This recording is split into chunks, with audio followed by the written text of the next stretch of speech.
আবহাওয়া দফতর বলছে রাজ্যের যে আবহাওয়া তা আস্তে আস্তে ঠান্ডা হচ্ছে, কিন্তু রাজনৈতিক আবহাওয়া সম্পূর্ণ উল্টো দিকে যাচ্ছে। ভোটের আগে এই মুহূর্তে একেবারে তপ্ত হয়ে উঠছে রাজ্য রাজনীতি। বড়দিনের আগে রাজ্যে নতুন দলের আবির্ভাবকে সময়ের অপেক্ষা। কেন বলছি এ কথা? কারণ দলকে আরো একবার ডেডলাইন মনে করিয়ে দিলেন মুর্শিদাবাদের হুমায়ুন কবির।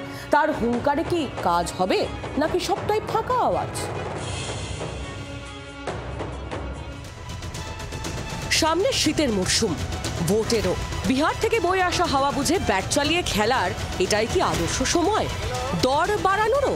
হুমায়ুন কবিরের কথাবার্তায় কিন্তু তারই ইঙ্গিত।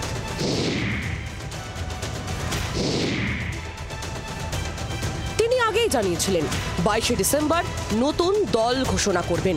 চেয়ারম্যান তিনি, বাকি কারা থাকবেন দলে ওই দিনই খোলসা করবেন। তার আগে শনিবার জি24 ঘন্টাকে দেওয়া সাক্ষাৎকারে দলকে আরও একবার দিনক্ষণ মনে করিয়ে দিলেন ভরতপুরের তৃণমূল বিধায়ক। আজকে 15 তারিখ, 22শে ডিসেম্বর, মানে 1 মাস 7 দিন 6 দিন এখনো টাইম আছে। যদি তিনারা মনে করেন যে হুমায়ুন কবির শুধুই চিৎকার করছে, এর কথার কোনো গুরুত্ব দেওয়ার দরকার নাই, তাহলে দেবেন না। যদি মনে করেন হুমায়ুন কবির যেসব নিয়ে কথা বলছে তাতে তৃণমূলেরই উপকার হবে বা তৃণমূলকেই তিনি শক্তিশালী করার উদ্দেশ্যে বলছে, যদি তিনারা মনে করেন, তাহলে তিনারা যেটা ভাববেন সেটা 21 তারিখ অবধি সময় আছে। হুমায়ুনের ক্ষোভটা কোথায়? ভরতপুরের বিধায়কের স্পষ্ট বক্তব্য, মুর্শিদাবাদে যারা তৃণমূলকে ডুবিয়েছে তাদেরই মাথায় বসিয়ে রেখেছে দলের শীর্ষ নেতৃত্ব। এর ফল ভুগতে হবে। যে যারা তৃতীয় স্থানে রেজাল্টের নিরিখে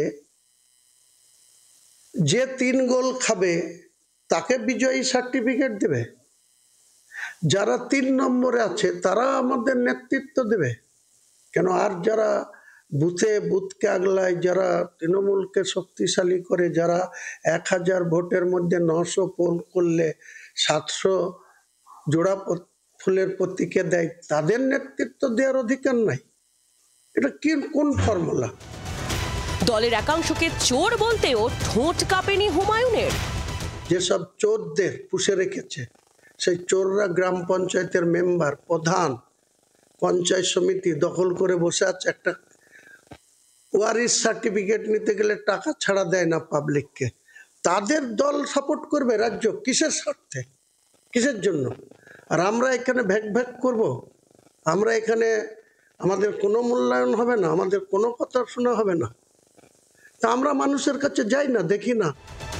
হুমায়ুনের দাবি কোনো ভোট কুশলী সংস্থা নয়, তাঁদের উপর ভরসা রাখার কথা দলীয় নেতৃত্বকে জানিয়েছিলেন, কিন্তু সেই কথা কানে তোলা হয়নি। আমাদের নিজের উপরে ভরসা করুন, জেলা ওয়াইজ নেতাদের উপরে ভরসা করুন। দীর্ঘদিন ধরে আপনি যতদিন চাইবেন ততদিন আপনি এই রাজ্যটার কর্ণধার হয়ে চালাবেন।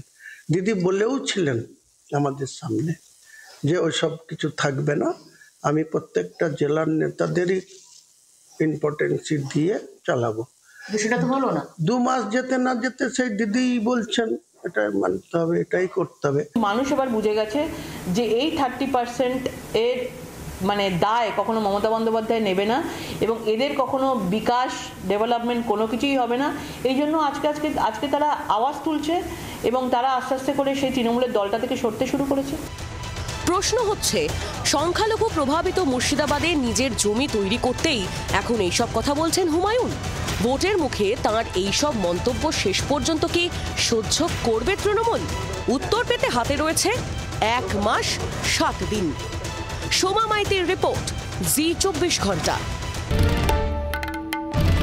বাংলার আওয়াজ, বাঙালির আবেগ, জি24 ঘন্টা।